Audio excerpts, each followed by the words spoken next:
bossing. Okay, maraming nag-ano dyan, nag-comment, nagtatanong, etc. Bossing, paano ba namin maayos yung mga wiring namin? From speakers, mga wire na papuntang processors or effects, or mixer, paano daw maayos ang wiring?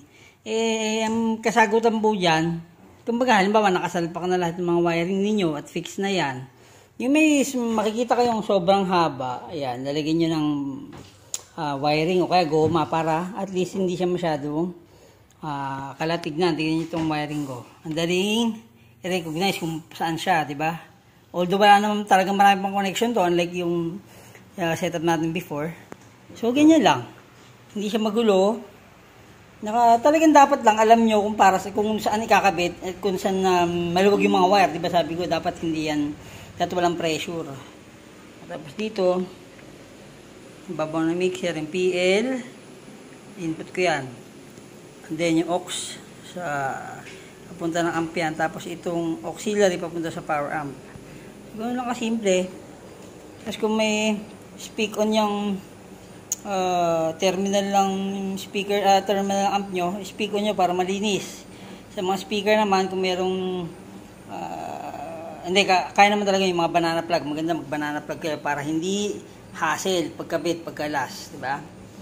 Tapos yan, kung may XLR din sa input nyo, maganda, malinis tignan. So, ganyan lang kasimple. Wala pa nga yan mga bossing ko konti. Wala pa nga tayong processor o equar, no? Pero, gaya lang ito, gumawa ko ng saksakan ko rito. Importante yung saksakan natin. Kasi may dadalaw pa lang yung saksakan, so naglagay ako ng extension para ito ay nakakabit sa outlet. At least, yan yung saksakan ng amp at mixer. Sunod natin, bibili tayo ng power controller pagka marami na. Unti-unti lang. So, dapat alam nyo kung saan siya ilalagay, alam nyo kung saan i-configure, alam nyo kung saan sasalpak. Ganun lang kasimple. Tapos pag ganun yan, kasi iba yung setup ko nasa, kumbaga yung ampli nandito sa may audio system, sa may computer. So, ayan, mga speaker ko, yun. So, ganun po yan.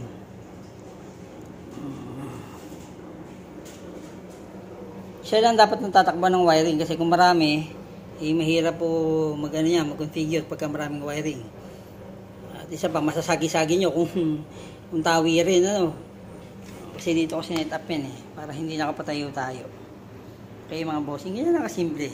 Simplehan nyo lang mga bossing. Let's rock and roll.